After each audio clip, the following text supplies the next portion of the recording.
విద్యార్థులందరికీ ఇంకోసారి సుస్వాగతం. ఈరోజు ఇండియన్ పాలిటీకి సంబంధించినటువంటి 4-5 ముఖ్యమైన విషయాలను మీకు ఎక్స్ప్లెయిన్ చేస్తాను. ఒకటి, లాటరల్ ఎంట్రీకి సంబంధించి అసలు లాటరల్ ఎంట్రీ అంటే ఏమిటి, ఇది ఎందుకు కాంట్రవర్షియల్ అయింది, అంతేకాకుండా లాటరల్ ఎంట్రీకి సంబంధించి కొన్ని ముఖ్యమైన విషయాల్ని మీకు ఎక్స్ప్లెయిన్ చేస్తాను. రెండోది, బంగ్లాదేశ్లో ఈ మధ్యకాలంలో జరుగుతున్నటువంటి పరిణామాలు మీ అందరికీ తెలిసిందే. అంతేకాకుండా మయన్మార్లో 3 సంవత్సరాలకు పైగా మిలిటరీ పరిపాలన కొనసాగుతోంది. ఈ పరిస్థితుల్లో భారతదేశానికి సంబంధించి ఫారిన్ పాలసీ ఛాలెంజెస్ ఏమిటి, ఇంటర్నల్ సెక్యూరిటీ ఛాలెంజెస్ ఏమిటి, ఈ 2 డైమెన్షన్స్ మీకు ఎక్స్ప్లెయిన్ చేస్తాను. ఇంకోటి, పబ్లిక్ సర్వెంట్స్కి సంబంధించి ముందు అప్రూవల్ తీసుకోవాల్సిన అవసరం ఎందుకు, ఇన్వెస్టిగేషన్ స్టార్ట్ చేయడానికి కానీ అలాగే ప్రాసిక్యూషన్ స్టార్ట్ చేయడానికి కానీ అసలు ఎందుకు కాంపిటెంట్ అథారిటీ అప్రూవల్ తీసుకోవాలి, అంతేకాకుండా ఈ సందర్భంగా ప్రివెన్షన్ ఆఫ్ కరప్షన్ యాక్ట్కి సంబంధించి సెక్షన్ 17A అలాగే సెక్షన్ 19 అలాగే BNSS భారతీయ నాగరిక్ సురక్షా సంహితకి సంబంధించి సెక్షన్ 218 వార్తల్లోకి వచ్చాయి. వీటి గురించి కూడా మీకు కొన్ని పాయింట్స్ ఎక్స్ప్లెయిన్ చేస్తాను. మొదటిది, లాటరల్ ఎంట్రీకి సంబంధించి మీ అందరికీ తెలుసు, UPSC 45 లాటరల్ ఎంట్రీ పోస్ట్స్కి మిడ్ మేనేజ్మెంట్ లెవెల్లో 45 పోస్ట్స్కి సంబంధించి ఒక నోటిఫికేషన్ ఇచ్చింది. ఆ తర్వాత అపోజిషన్ పార్టీస్ నుంచి అలాగే ఒక మిత్రపక్షం నుంచి కూడా అపోజిషన్ రావడంతో ఆ నోటిఫికేషన్ని క్యాన్సిల్ చేయమని కేంద్ర ప్రభుత్వం UPSCకి చెప్పింది. UPSC వెంటనే ఆ నోటిఫికేషన్ని క్యాన్సిల్ చేసింది. అది 45 పోస్టులు లాటరల్ ఎంట్రీకి సంబంధించి. ఏ లెవెల్లో, deputy secretary, director, joint secretary 3 లెవెల్స్లో. అంటే ఒక IAS ఆఫీసర్ని తీసుకుందాం. జాయిన్ అయిన తర్వాత అంటే సర్వీస్లో జాయిన్ అయిన దగ్గర నుంచి దాదాపు 9 సంవత్సరాలు సర్వీస్ అయిపోతే 9 సంవత్సరాలు సర్వీస్ అయిపోతే ఈ డిప్యూటీ సెక్రటరీ క్యాడర్ వస్తుంది. 14 ఏళ్ల సర్వీస్ అయిపోతే డైరెక్టర్ క్యాడర్ వస్తుంది. 19 ఏళ్ల సర్వీస్ అయిపోతే జాయింట్ సెక్రటరీ క్యాడర్ వస్తుంది. అంటే 9, 14, 19 ఒక IAS ఆఫీసర్ ఎంటర్ అయితే 9, 14, 19 ఈ సంవత్సరాల సర్వీస్ తర్వాత వచ్చేటువంటి పోస్ట్స్ ఏవైతే ఉన్నాయో వాటిల్లో IAS ఆఫీసర్స్కి బదులుగా లేకపోతే ఆల్ ఇండియా సర్వీసెస్ ఆఫీసర్స్ ఇతర ఆఫీసర్స్కి బదులుగా బయట ప్రైవేట్ సెక్టర్ కావచ్చు, పబ్లిక్ సెక్టర్ కావచ్చు, అంటే కొన్ని పబ్లిక్ ఎంటర్ప్రైజెస్ ఉన్నాయి కదా, వాటి నుంచి కానీ స్టేట్ గవర్నమెంట్ నుంచి కానీ ఇతరితర ఎవరైతే బయట ఎక్స్పర్ట్స్ ఉన్నారో వాళ్ళ నుంచి కానీ ప్రభుత్వ సర్వీస్లో మిడిల్ మేనేజ్మెంట్లో 3 సంవత్సరాల నుంచి 5 సంవత్సరాల దాకా పని చేయటానికి బయట వాళ్ళని తీసుకొస్తారు. ఇండియన్ నట్షల్ ఇక్కడ నార్మల్గా 9, 14, 19 IAS ఆఫీసర్సే అంత సర్వీస్ పూర్తయిన తర్వాత ఈ పొజిషన్స్లోకి వస్తారు. వాళ్ళ బదులుగా ప్రైవేట్ సెక్టర్ నుంచి, ముఖ్యంగా ఆ నోటిఫికేషన్ ఉద్దేశం ఏంటంటే ప్రైవేట్ సెక్టర్ నుంచి కొంతమందిని ఇక్కడ తీసుకురావాలి అన్న ఉద్దేశం అన్నమాట. అక్కడ రిజర్వేషన్స్ ఉండవు కాబట్టి, అంటే ప్రైవేట్ సెక్టర్ ఎంట్రన్స్ని తీసుకొచ్చేటప్పుడు ఆ నోటిఫికేషన్లో రిజర్వేషన్స్ మెన్షన్ లేదు కాబట్టి అపోజిషన్ వచ్చింది, ప్రభుత్వం దాన్ని వెనక్కి తీసుకుంది. అయితే లాటరల్ ఎంట్రీ అవసరం ఎందుకు, ఎందుకంటే IAS ఆఫీసర్స్ ఈ క్యాడర్స్లో చాలా తక్కువ ఉన్నారు. కేంద్ర ప్రభుత్వ లెక్కల ప్రకారం ఒక క్యాడర్ దాటిన తర్వాత 1500 దాకా IAS ఆఫీసర్స్ ఉండాలి, కేవలం 500 లోపే ఉన్నారు. ఇంకోటి ఏంటంటే రాష్ట్ర ప్రభుత్వాలు అప్ టు 40%, ఎందుకంటే మీ అందరికీ తెలుసు ఆల్ ఇండియా సర్వీసెస్ అంటే రాష్ట్రాలకి అలోకేట్ చేస్తారు. రాష్ట్రాలకి అలోకేట్ చేసినటువంటి all India services officers IAS, IPS అలాగే ఇండియన్ ఫారెస్ట్ సర్వీస్ వీటికి సంబంధించి అప్ టు 40% సెంట్రల్ గవర్నమెంట్ పోస్ట్లో పనిచేయడానికి రిలీజ్ చేయాల్సి ఉంటుందన్నమాట. కొన్ని రాష్ట్ర ప్రభుత్వాలు ఫాలో అవ్వట్లేదు. 3 సంవత్సరాల క్రితం మ్యాండేటరీ చేద్దామని ఒక నోటిఫికేషన్ తీసుకురావడం జరిగింది. అంటే 40% దాకా మ్యాండేటరీ పంపించాలని చెప్పి అది అమలు అయినట్లు లేదు. ఏదేమైనా సరే సెంట్రల్ గవర్నమెంట్లో పనిచేయడానికి 1500 మంది ఆఫీసర్స్ ఉండాల్సింది ఒక క్యాడర్ దాటిన తర్వాత కేవలం 500 మంది ఉన్నారు. అంటే ఆఫీసర్స్ తక్కువ ఉన్నారనేది ఒకటి. దీనికంటే ముఖ్యంగా బయట వాళ్ళు కొత్త డొమైన్స్లో ఎక్స్పీరియన్స్ కోసం బయట వాళ్ళు రావాల్సిన అవసరం ఉంది అనే ఉద్దేశంతో లాటరల్ ఎంట్రీ ఉద్దేశించబడింది అనమాట. ఎందుకంటే ఐఏఎస్ ఆఫీసర్స్ ఎన్నేళ్ళు సర్వీస్ అయినా సరే వాళ్ళకి ఎమర్జింగ్ ఫీల్డ్స్ గురించి, ఒక సైబర్ సెక్యూరిటీకి సంబంధించి కావచ్చు, ఇంకేదైనా డిజిటల్ పేమెంట్స్కి సంబంధించి కావచ్చు, ఇంకా కొత్త ఎమర్జింగ్ టెక్నాలజీస్ కావచ్చు, వాటికి సంబంధించి ఐఏఎస్ ఆఫీసర్స్కి నాలెడ్జ్ ఉండాలనేం లేదు. బయట డొమైన్ ఎక్స్పర్ట్స్ని తీసుకొచ్చి వాళ్ళని 3 నుంచి 5 సంవత్సరాల పాటు ఆ పోస్టుల్లో ఉంచితే ఐఏఎస్ వాళ్ళు కూడా నేర్చుకుంటారు, మిగతా ఆఫీసర్స్ కూడా నేర్చుకుంటారు. అంతేకాకుండా ఒక వైబ్రెన్సీ వస్తుంది.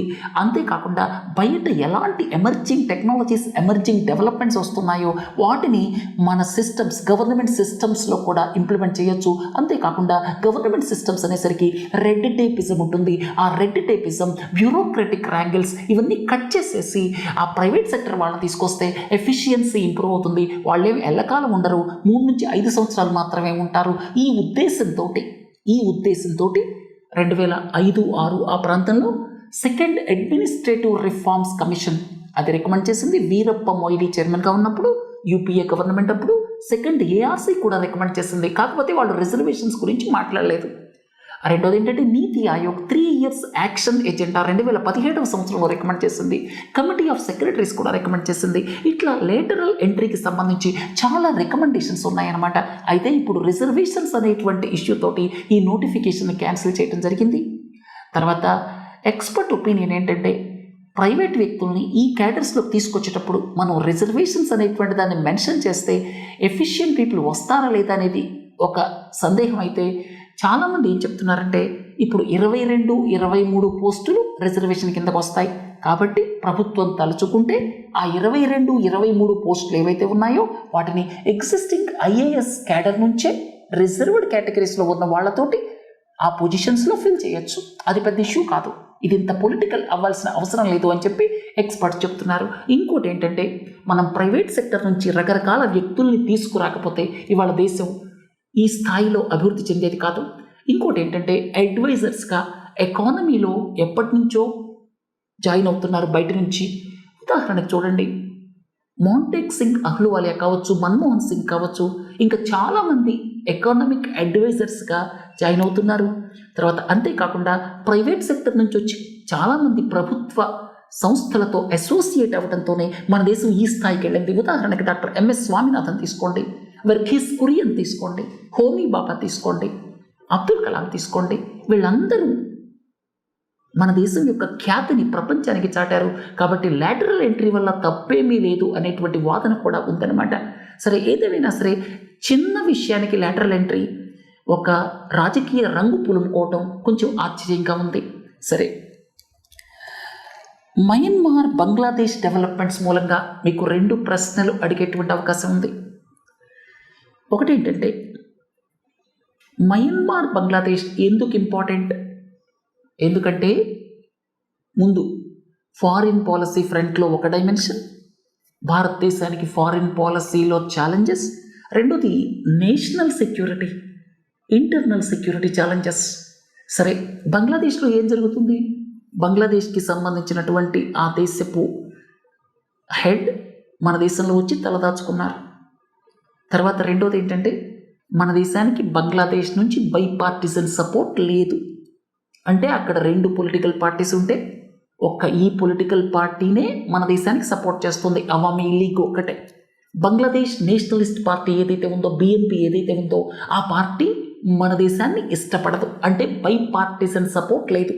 మన చుట్టూ ఉన్నటువంటి ఇమ్మీడియట్ నైబర్హుడ్లో అది శ్రీలంక కావచ్చు, మాల్దీవ్స్ కావచ్చు, నేపాల్ కావచ్చు, మన దేశానికి బైపార్టిజన్ సపోర్ట్, 2 పక్షాల నుంచి సపోర్ట్ లేకపోవడమే పెద్ద సమస్య, పెద్ద అవరోధంగా ఉంది మన ఇమ్మీడియట్ నైబర్హుడ్లో ఫారిన్ పాలసీకి. తర్వాత దీన్ని చైనా క్యాష్ చేసుకుంటోందనమాట. ఇప్పటిదాకా అవామీ లీగ్ కంటిన్యూస్గా దాదాపు 15-16 సంవత్సరాలు అధికారంలో ఉంది. మొత్తం గత 28 సంవత్సరాల కాలంలో 20 ఏళ్ల పాటు అవామీ లీగ్ అధికారంలో ఉంది. దాంతో ఇండియాకి చాలా బెనిఫిట్ అయిందని చెప్పొచ్చు ఇమ్మీడియట్ నైబర్హుడ్లో రిలేషన్స్కి సంబంధించి. అయితే ఈ ప్రస్తుతం జరిగిన పరిణామాలతోటి 2 విషయాన్ని మనం చూడాలి. ఒకటేంటి, బైపార్టిజన్ సపోర్ట్ లేకపోవటం. మిగతా పార్టీలు ఏవైతే ఉన్నాయో బంగ్లాదేశ్ నేషనలిస్ట్ పార్టీ, దానికి అలాగే మన దేశానికి సంబంధించి అంత రిలేషన్ లేదు. వాళ్ళు మన దేశంతో రిలేషన్కి ఇష్టపడరు. ఇంకోటి ఉంది, జమాత్ ఈ ఇస్లామీ అనేటువంటిది ఒకవేళ రాబోయే గవర్నమెంట్లో ఉంటుందో లేదో తెలియదు, కానీ వాళ్ళకి మాత్రం పాకిస్తాన్ ISI సపోర్ట్ ఉంది. అలాగే మూడవ ముఖ్యమైన విషయం ఏంటంటే, ప్రస్తుతం ఆ దేశానికి సంబంధించినటువంటి ప్రధానమంత్రి మన దేశంలో తలదాల్చుకుంటున్నారు. సో మన దేశంలో ప్రస్తుతం ఉన్నారు, ఎంతకాలం ఉంటారో తెలియదు. దీని మూలంగా కూడా మన దేశానికి బంగ్లాదేశ్కి ఫర్దర్ రిలేషన్స్ స్ట్రెయిన్ అయ్యే అవకాశం ఉంది. ఒక ఉదాహరణ చెప్తాను.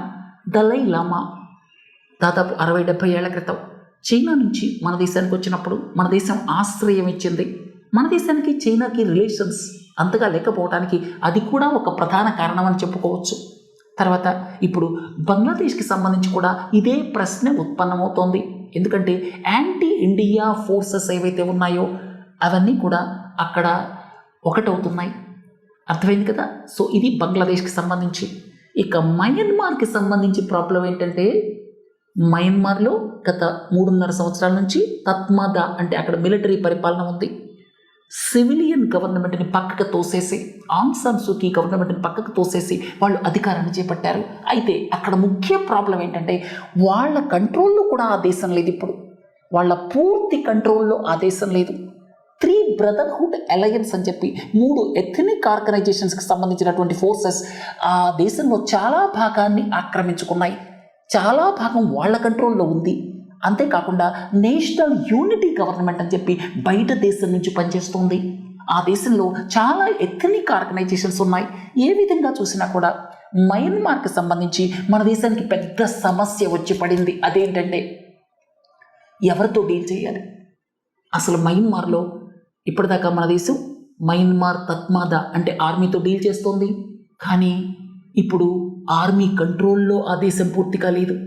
3 బ్రదర్హుడ్ అలయన్స్ అనేది కొంత ప్రాంతాన్ని ఆక్రమించుకుంది. అంతేకాకుండా నేషనల్ యూనిటీ గవర్నమెంట్ బయట నుంచి పనిచేస్తోంది. ఎవరితోటి డిస్కస్ చేయాలి, ఏ రకంగా ముందుకెళ్ళాలి అనేటువంటిది పెద్ద foreign policy challenge. So Myanmar అలాగే బంగ్లాదేశ్ విషయాలకు వస్తే మీరు రాసుకోండి. మయన్మార్కి సంబంధించి ఆర్మీ పరిపాలనలో ఉంది గత 3 సంవత్సరాల నుంచి. రెండోది తత్మాదా కంట్రోల్లో అంటే అక్కడ మిలిటరీ కంట్రోల్లో దేశమంతా లేదు. 3 బ్రదర్హుడ్ అలయన్స్ అనేటువంటిది కొంత భాగాన్ని ఆక్రమించుకుంది. అది 3 ఎథనిక్ ఆర్గనైజేషన్స్ కలిపి ఏర్పాటు చేసింది. అంతేకాకుండా మీకు మయన్మార్కి సంబంధించి బయట నేషనల్ యూనిటీ గవర్నమెంట్ ఉంది. తర్వాత ఎప్పుడు సివిలియన్ గవర్నమెంట్ వస్తుందో తెలియదు. రకరకాలుగా ఆ దేశంలో ఉన్న పరిస్థితులు మన దేశ ఫారిన్ పాలసీకి ఛాలెంజ్ని విసురుతున్నాయి. ఎవరితో డిస్కస్ చేయాలో అర్థం కాదు. ఇక బంగ్లాదేశ్ విషయానికి వస్తే, బంగ్లాదేశ్ ప్రైమ్ మినిస్టర్ మన దేశంలో తలదాచుకుంటున్నారు. అక్కడ ఉన్నటువంటి బంగ్లాదేశీ నేషనలిస్ట్ పార్టీకి మన దేశం మీద సదభిప్రాయం లేదు. మన దేశానికి యాంటీ అనుకోవచ్చు.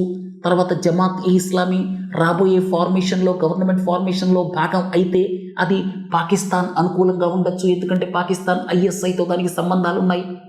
తర్వాత మన దేశంలో తలదాచుకోవటం వల్ల అక్కడ యాంటీ ఇండియా ఫోర్సెస్ కోయాగులేట్ అంటే అవన్నీ కూడా సమిష్టిగా కృషి చేసే అవకాశం ఉంది.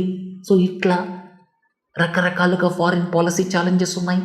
అంతేకాకుండా సౌత్ ఏషియాలో మన దేశానికి లార్జెస్ట్ ట్రేడ్ పార్ట్నర్ బంగ్లాదేశ్. అలాగే బంగ్లాదేశ్లో 8% హిందూస్ ఉన్నారు. వాళ్ళు అక్కడ మైనారిటీస్.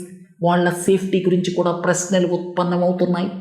సో మనకి సౌత్ ఏషియాలో ఇప్పటిదాకా గత 10-15 సంవత్సరాల్లో ఒక రిలయబుల్ పార్ట్నర్ ఉన్నారంటే అది బంగ్లాదేశ్ మాత్రమే. ఇప్పుడు బంగ్లాదేశ్లో జరిగిన పరిణామాలతో మన దేశం ఇతర దేశాల్లాగానే బంగ్లాదేశ్లో కూడా చాలా గడ్డు పరిస్థితిని ఎదుర్కొంటోంది. మీరు శ్రీలంక చూడండి, ఒక పార్టీ అధికారంలో ఉంటే మన దేశానికి సపోర్ట్ ఉంటుంది. రాజపక్సాస్ అధికారంలో ఉంటే మన దేశాన్ని వాళ్ళు పట్టించుకోరు, చైనా వైపు వెళతారు. మాల్దీవ్స్ ఒకరు అధికారంలో ఉంటే మనకి సపోర్ట్, ముయిజు అధికారంలో ఉంటే చైనాకి సపోర్ట్. ఇక పాకిస్తాన్ సంగతి చెప్పనక్కర్లేదు. సార్క్ కూడా చాలా కాలం నుంచి డోర్మెంట్గా ఉంది. ఇక ఆఫ్ఘనిస్తాన్లో ఎవరితో డీల్ చేయాలో, ఎలా డీల్ చేయాలో, తాలిబాన్తో ఎలా డీల్ చేయాలో అర్థం కాదు. వాళ్ళతో డిప్లొమాటిక్ రిలేషన్స్ కూడా లేవు. ఇక నేపాల్ విషయానికి వస్తే అక్కడ మ్యూజికల్ చైర్స్ నడుస్తున్నాయి. ఇక భూటాన్కి సంబంధించి వాళ్ళు చైనాకి కొద్దిగా అనుకూలంగా ఉండే విధంగా మూవ్ అవుతున్నారు అని వార్తలు వస్తున్నాయి. ఏదేమైనప్పటికీ కూడా ఇమ్మీడియట్ నైబర్హుడ్లో ఫారిన్ పాలసీ ఆస్పెక్ట్స్లో ఇండియా పరిస్థితి కొంచెం గడ్డు స్థితిని ఎదుర్కొంటుందని చెప్పచ్చు. ఇక నేషనల్ సెక్యూరిటీ పర్స్పెక్టివ్లో నార్త్ ఈస్ట్లో జరిగిన పరిణామాలు, అంటే బంగ్లాదేశ్ మయన్మార్లో జరిగిన పరిణామాలు నార్త్ ఈస్ట్లో నేషనల్ సెక్యూరిటీకి కూడా ప్రశ్నలు రైజ్ అవుతున్నాయి. ఒకటేంటంటే మైనారిటీ సేఫ్టీ. బంగ్లాదేశ్లో మైనారిటీ సేఫ్టీ ఒకవేళ ఎఫెక్ట్ అయితే అక్కడి నుంచి ఇన్ఫ్లక్స్ ఉండొచ్చు మన దేశానికి వచ్చేవాళ్ళు. దాన్ని ఎలా ట్యాకిల్ చేయాలి? రెండోది ఏంటంటే ఇంతకుముందు బంగ్లాదేశ్, మయన్మార్, ముఖ్యంగా బంగ్లాదేశ్ టెర్రరిస్ట్ స్థావరాలను యాక్సెప్ట్ చేయలేదు. ఇవాళ నార్త్ ఈస్ట్ అంత పీస్ఫుల్గా ఉంది అంటే బంగ్లాదేశ్ కోఆపరేషనే కారణం అనమాట. టెర్రరిస్ట్ క్యాంప్స్ వాళ్ళు అలౌ చేయలేదు. అలాగే మయన్మార్లో కూడా మిలిటరీ అధికారంలో ఉన్న ఆంగ్ సాన్ సూకీ అధికారంలో ఉన్నా కూడా మన దేశానికి సంబంధించినటువంటి టెర్రరిస్ట్ స్థావరాలని వాళ్ళు అలౌ చేయలేదు. చాలా టెర్రరిస్ట్ డంప్స్ని వాళ్ళు డిస్ట్రాయ్ చేశారు, ఆర్మ్స్ అండ్ అమ్యునిషన్ డంప్స్ని. సో ఇట్లా మన దేశానికి అనుకూలమైన పరిస్థితులు ఉండటంతో మనం నార్త్ ఈస్ట్కి సంబంధించి చాలా పీస్ఫుల్ సిచ్యువేషన్లో ఉన్నాం ఇప్పుడు. కానీ బంగ్లాదేశ్లో ఉన్న పరిణామాలతో అక్కడ మైనారిటీస్ మీద పెద్ద క్వశ్చన్ మార్క్ ఏర్పడుతోంది. రెండోది మయన్మార్లో అంతర్యుద్ధం జరుగుతూ ఉండటంతో అక్కడ కొన్ని గ్రూప్స్, అంటే ఈ మిజోస్కి సంబంధించి వాళ్ళ ఎథనిక్ గ్రూప్కి దగ్గరగా ఉండేటువంటి వాళ్ళు కావచ్చు, కుకీస్కి దగ్గరగా ఉండే వాళ్ళు కావచ్చు, వాళ్ళంతా కూడా మైగ్రేట్ అవుతున్నారు. వీళ్ళు అలౌ చేస్తున్నారు వాళ్ళని. ఇది నేషనల్ సెక్యూరిటీలో, ఇన్ఫ్యాక్ట్ ఇంటర్నల్ సెక్యూరిటీకి చాలా పెద్ద సమస్య అనమాట. ఇట్లా ఇంటర్నల్ సెక్యూరిటీకి సంబంధించి మయన్మార్, బంగ్లాదేశ్ రాబోయే కాలంలో ఇండియాకి చాలా ఛాలెంజెస్ క్రియేట్ చేయబోతున్నాయి. ఇక prior sanction, prosecution of public సర్వెంట్స్కి సంబంధించి ప్రయర్ శాంక్షన్ ఎందుకు అవసరం? పబ్లిక్ సర్వెంట్స్ అంటే గవర్నమెంట్ ఎంప్లాయీస్ కావచ్చు, రాష్ట్ర ప్రభుత్వ ఉద్యోగులు కావచ్చు, కేంద్ర ప్రభుత్వ ఉద్యోగులు కావచ్చు, అలాగే ఒక చీఫ్ మినిస్టర్ పదవిలో ఉన్న వాళ్ళు కావచ్చు, వాళ్ళు కూడా పబ్లిక్ సర్వెంట్స్ కిందకే వస్తారు. సో ప్రయర్ శాంక్షన్, ఇక్కడ మీకు రెండు విషయాలు చెప్పాలి. ఒకటేంటంటే section 197 of the criminal procedure code, section 197 of the criminal procedure code, అలాగే ఇప్పుడు కొత్తది భారతీయ నాగరిక సురక్షా సంహితలో 218. ఈ రెండింటిని మీరు తీసుకుంటే ఈ రెండింటిలో క్లియర్గా చెప్పబడింది. అదేంటంటే ఎవరైనా సరే పబ్లిక్ సర్వెంట్ని ప్రాసిక్యూట్ చేసే ముందు కాంపిటెంట్ అథారిటీ శాంక్షన్ అవసరం. కాంపిటెంట్ అథారిటీ అంటే ఎవరు అనేది కూడా చెప్పబడింది. ఎవరంటే ఆ యొక్క పబ్లిక్ సర్వెంట్ని రిమూవ్ చేయడానికి ఎవరికి అధికారం ఉందో, పబ్లిక్ సర్వెంట్ని రిమూవ్ చేయడానికి ఎవరికి అధికారం ఉందో వాళ్ళ అప్రూవల్ అవసరం అనమాట. చీఫ్ మినిస్టర్ తీసుకున్నారనుకోండి, ఎవరికి అధికారం ఉంది? గవర్నర్కి ఉంది. గవర్నర్ డిస్మిస్ చేయొచ్చు చీఫ్ మినిస్టర్ని, కౌన్సిల్ ఆఫ్ మినిస్టర్స్ని డిస్మిస్ చేయొచ్చు. కాబట్టి ఇక్కడ కాంపిటెంట్ అథారిటీ చీఫ్ మినిస్టర్కి గవర్నర్ అవుతారనమాట. అర్థమైంది కదా? సో ఈ భారతీయ నాగరిక సురక్ష సంహిత కానీ క్రిమినల్ ప్రొసీజర్ కోడ్ కానీ ఈ రెండు మీరు తీసుకున్నప్పుడు, భారతీయ నాగరిక సురక్ష సంహిత ఈ మధ్య ఇంప్లిమెంట్ అయింది. అంతకుముందు ఇవన్నీ కూడా క్రిమినల్ ప్రొసీజర్ కోడ్ ప్రకారమే వెళ్ళాలి. అది 197, ఇది 218. వీటి ప్రకారం రిటైర్ అయిన పబ్లిక్ సర్వెంట్స్ కావచ్చు, సర్వీస్లో ఉన్న పబ్లిక్ సర్వెంట్స్ కావచ్చు. పబ్లిక్ సర్వెంట్స్ అంటే కేవలం ఉద్యోగస్తులను గుర్తుపెట్టుకోకండి, ఇంకా వీళ్ళు కూడా యాడ్ అవుతారు. చీఫ్ మినిస్టర్స్ ఇలాంటి అఫీషియల్ పదవుల్లో ఉన్న వాళ్ళు కూడా పబ్లిక్ సర్వెంట్స్ కిందకే వస్తారు. వాళ్ళు గవర్నమెంట్ ఎంప్లాయీస్ కావచ్చు, స్టేట్ గవర్నమెంట్ ఎంప్లాయీస్ కావచ్చు, ఇలా పదవుల్లో ఉన్న వాళ్ళు కావచ్చు, వీళ్ళంతా కూడా పబ్లిక్ సర్వెంట్స్ కిందకే వస్తారు. వాళ్ళని ప్రాసిక్యూట్ చేయడానికి కాంపిటెంట్ అథారిటీ అప్రూవల్ కావాలి.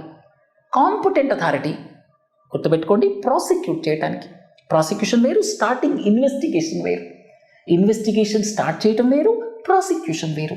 ఇన్వెస్టిగేషన్ స్టార్ట్ చేస్తే అందులో ఏదైనా పస ఉందంటే అంటే అందులో ఏదైనా మాల్ ప్రాక్టీసెస్ ఉన్నాయంటే ఆ తర్వాత ఛార్జ్ షీట్ దాఖలు చేయటం, కోర్టుకు వెళ్ళటం అదంతా ఉంటుంది. ఆ కోర్టు ప్రొసీడింగ్స్ అదంతా కూడా ప్రాసిక్యూషన్ కిందకు వస్తుంది. ఇక ఇన్వెస్టిగేషన్ స్టార్ట్ చేయడం అనేది ఎవరి మీదైనా ఆరోపణలు వచ్చినప్పుడు. సరే, ఈ భారతీయ నాగరిక సురక్ష సంహిత ఏం చెప్తుందంటే కేవలం ప్రాసిక్యూషన్కి సంబంధించి మాట్లాడుతుంది. అది రిటైర్డ్ కావచ్చు, ఇప్పుడు వాళ్ళు కావచ్చు, పనిచేసే వాళ్ళు కావచ్చు, రిటైర్ అయిన వాళ్ళు కావచ్చు, public servants. Competent authority approval is a must. Competent authority అంటే ఎవరికైతే తొలగించడానికి అధికారం ఉందో వాళ్ళు కాంపిటెంట్ అథారిటీ అనమాట. అలాగే మీరు ప్రివెన్షన్ ఆఫ్ కరప్షన్ యాక్ట్ దానికి అమెండ్మెంట్స్ వచ్చాయి. అవన్నీ కలిపి తీసుకుంటే సెక్షన్ 17A అది ఇన్వెస్టిగేషన్ స్టార్ట్ చేయడానికి, సెక్షన్ 19 ఇది ప్రాసిక్యూట్ చేయడానికి. అంటే 2 సార్లు శాంక్షన్ ఇవ్వాలి. ఒకటేమో ఇన్వెస్టిగేషన్ స్టార్ట్ చేయడానికి, ఒకటేమో ప్రాసిక్యూట్ చేయడానికి. సో ఇక్కడ గవర్నర్ ఏం చేశారు, కర్ణాటక విషయంలో ఆరోపణలు ఎదుర్కొంటున్నటువంటి ముఖ్యమంత్రి మీద గవర్నర్ దేనికి అప్రూవల్ ఇచ్చారు, section 17A of the prevention of corruption act ప్రకారం ఇన్వెస్టిగేషన్ స్టార్ట్ చేయడానికి అప్రూవల్ ఇచ్చారు. అలాగే భారతీయ అంటే క్రిమినల్ ప్రొసీజర్ కోడ్ CRPC 197 ప్రకారం ఈ ప్రాసిక్యూట్ చేయడానికి అనుమతించారు. మళ్ళీ section 19 of the prevention of corruption act ప్రకారం ఇన్వెస్టిగేషన్ స్టార్ట్ అయిన తర్వాత సెక్షన్ 19 ఆఫ్ PCA 1988 ప్రకారం అప్పుడు ప్రాసిక్యూట్ చేయడానికి మళ్ళీ అప్రూవల్ ఇవ్వాల్సి ఉంటుంది ప్రివెన్షన్ ఆఫ్ కరప్షన్ యాక్ట్ ప్రకారం. అర్థమైంది కదా. ఈ రెండు కూడా ఏది భారతీయ నాగరిక సురక్ష సంహిత అలాగే ప్రివెన్షన్ ఆఫ్ కరప్షన్ యాక్ట్ ఇవి ప్రస్తుతం పదవిలో ఉన్న వాళ్ళకి కాకుండా రిటైర్ అయిన వాళ్ళకి, వాళ్ళ టెన్యూర్ అయిపోయిన వాళ్ళకి కూడా వర్తిస్తాయి. తర్వాత భారతీయ నాగరిక సురక్ష సంహిత ప్రకారం శాంక్షన్కి కాంపిటెంట్ అథారిటీ అంటే ప్రాసిక్యూషన్కి కాంపిటెంట్ అథారిటీ అప్రూవల్ తీసుకోవాలి. ప్రివెన్షన్ ఆఫ్ కరప్షన్ యాక్ట్ ప్రకారం రెండింటికి తీసుకోవాలి. ఇన్వెస్టిగేషన్ స్టార్ట్ చేయడానికి అలాగే ప్రాసిక్యూషన్ ప్రొసీడింగ్స్ స్టార్ట్ చేయడానికి రెండింటికి క్లాస్ 17A అలాగే 19 ప్రకారం తీసుకోవాలన్నమాట.